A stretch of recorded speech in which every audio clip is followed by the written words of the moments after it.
Okay, good morning mga idol. Ngayong araw na ito ay nandito naman tayo sa Barangay Kamaligan, Calamba, Laguna. Na kung saan nga ay makikita natin dito ang isang bundok na halos mahati na. Dahilan yan sa pagmimina ng nakaraang panahon. Okay, ngayon mga idol ay nandito tayo ngayon sa Barangay Kamaligan, sir. Kamaligan po, sir. Calamba, Laguna. Kasama natin ngayon si tatay para alamin natin yung nangyari dito sa bundok ng Kamaligan, Calamba, Laguna. Ano pong pangalan nyo, tay? Jody po. Okay. Anong apelyido nyo, sir? Cerebelas po. Ilang taon na po kayo, tay? 68 po. Okay. Ilang taon na kayo, sir, nakatira dito sa lugar na ito? Nasa mga nasa mga mahigit na 70.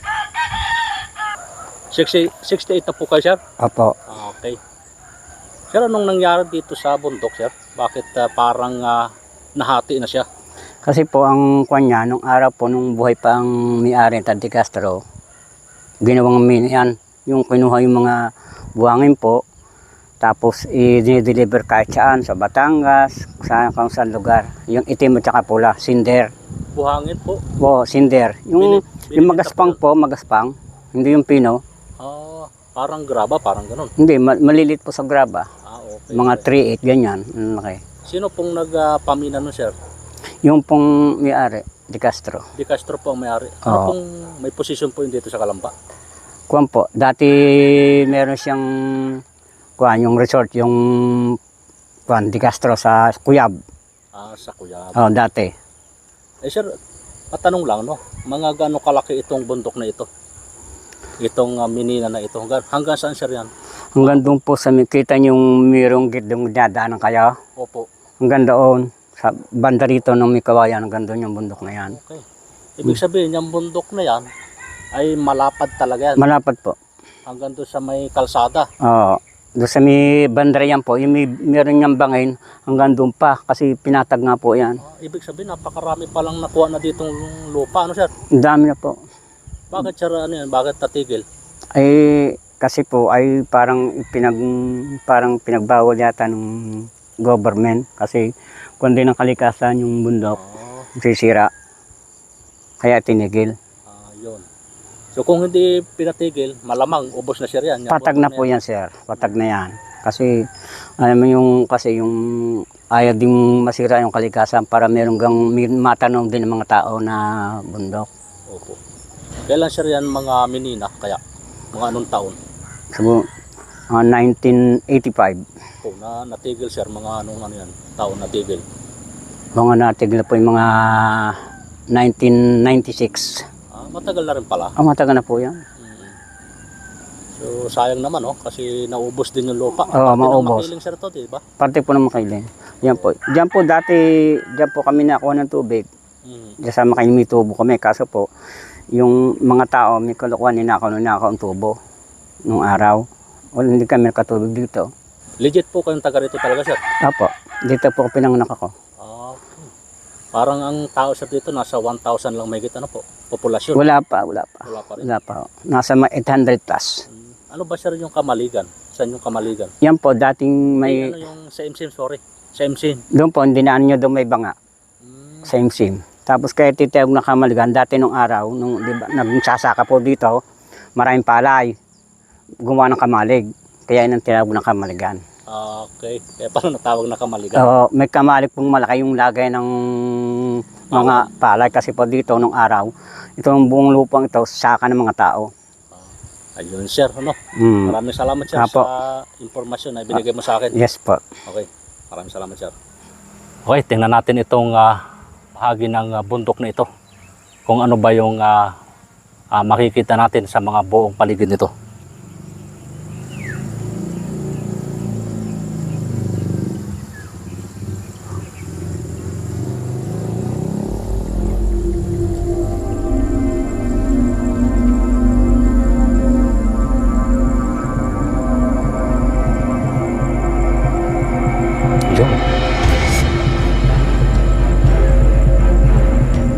Daan pala dito.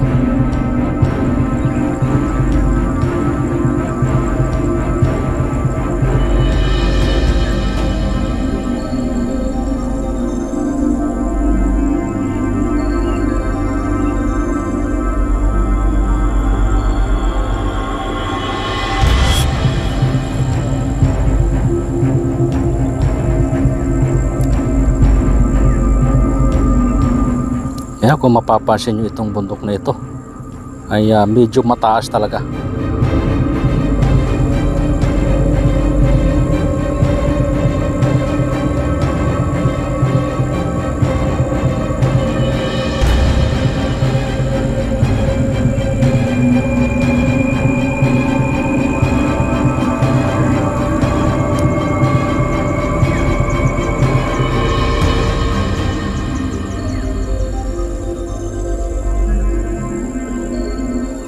Yun, oh, bahayan din pala yung gilid nito.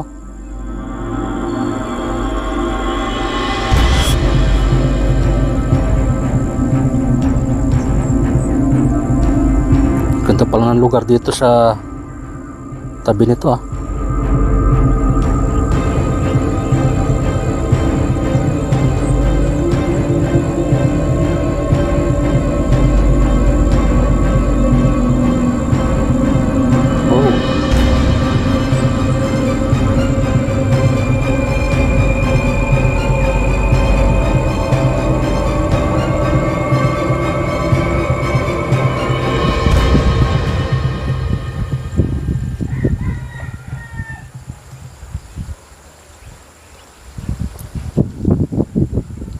Ayan guys, no, ito yung itsura ng bundok dito sa may Kamaligan, Calamba, Laguna.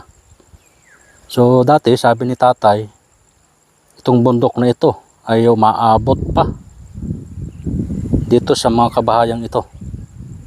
Yan, doon sa may kalsadang yan, sa may tower.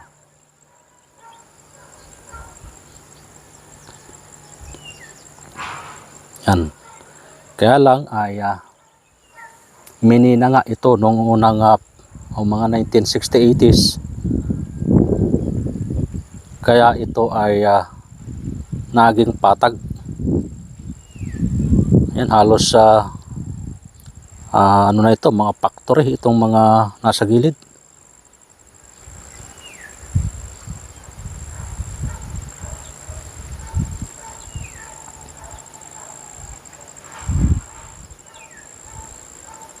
Yan, puro subdivision, factory ang makikita dito sa gilid ng bundok na ito.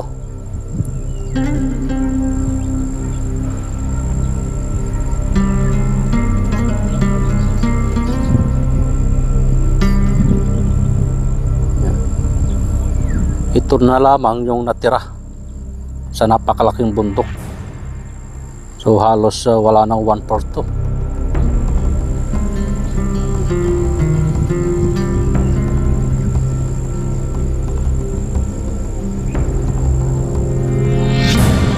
Ito na yung itsura niya, oh.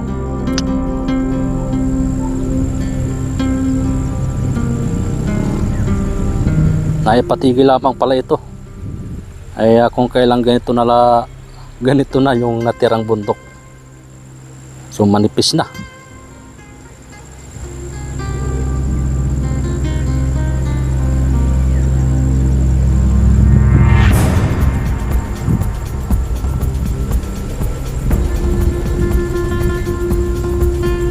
Napakataas din itong bundok na ito eh. Pero ang nangyari halos mapantay na.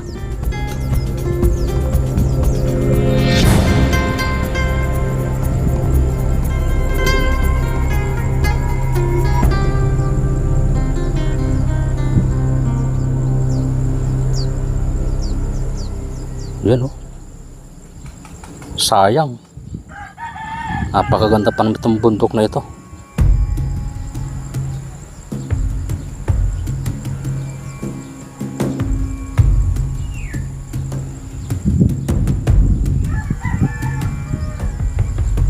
Napakataas din niya, oh.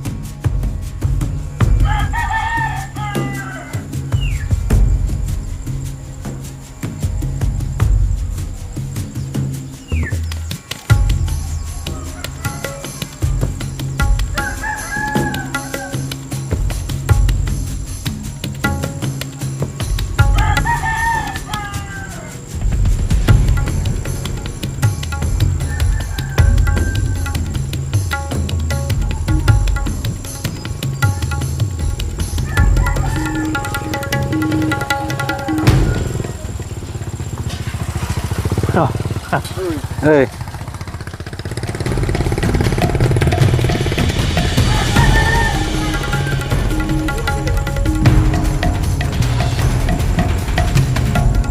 At syempre nga, ito yung Mount Makiling. Yan. So bahagi pa rin siya ng Mount Makiling.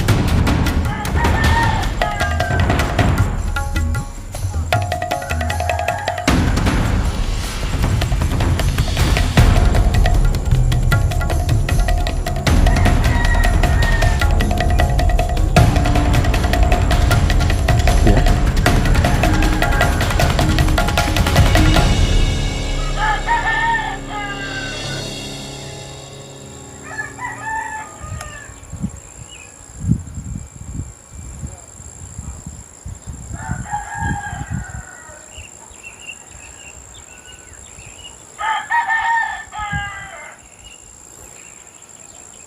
Napakalalim na nitong bundok na ito.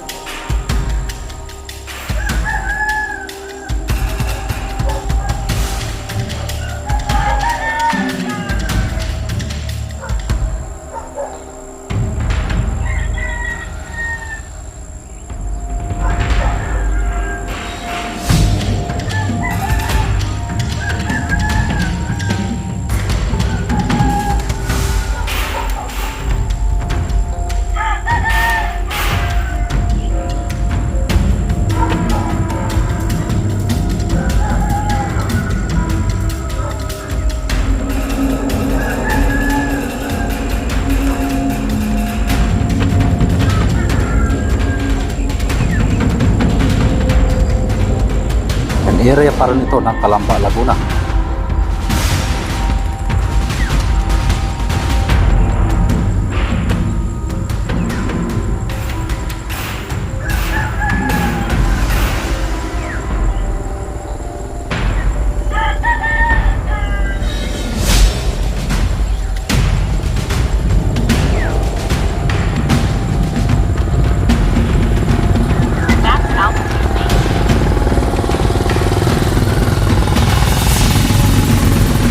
Ganda ng lugar dito.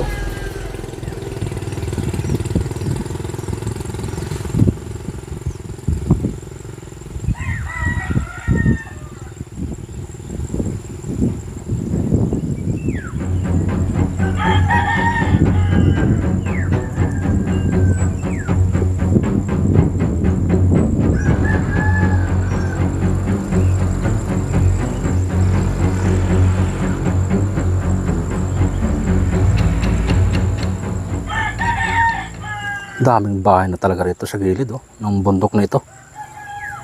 Ayan guys, no? Itong mga kabahayang ito ay bahagi pa rin ito ng bundok.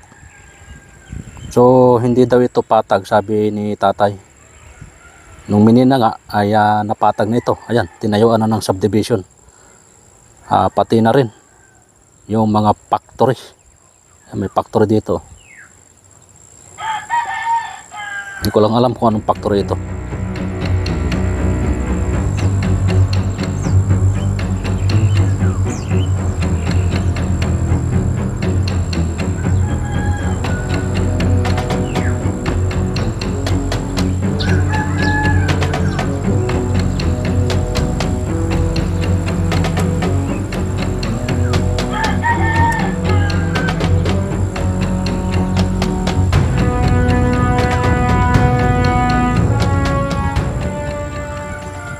Lalim na pala talaga guys.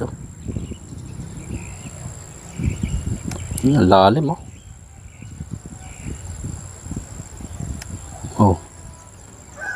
hukay na siya.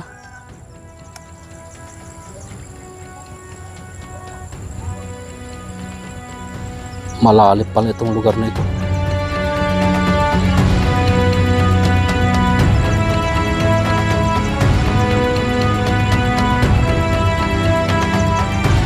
Kitang-kita naman talagang yung pinaghukayan itong parte ng bundok na ito.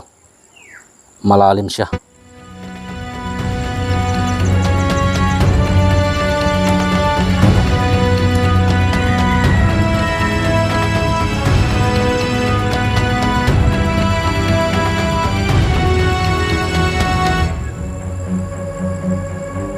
Malalim.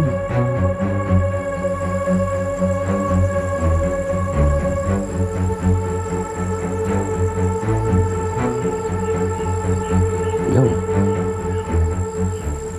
Guhit lang pala ito. Kala ko ito yan. Pwedeng dumaan ng tao.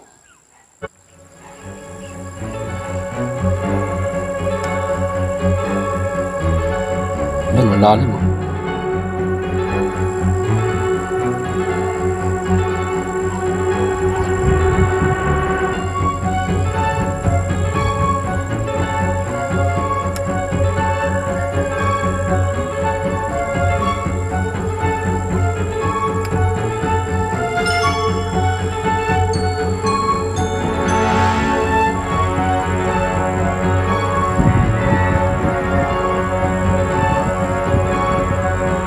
Max altitude reached.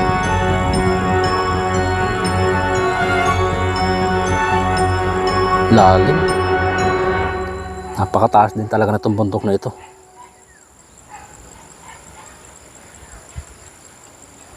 Nasira na lang.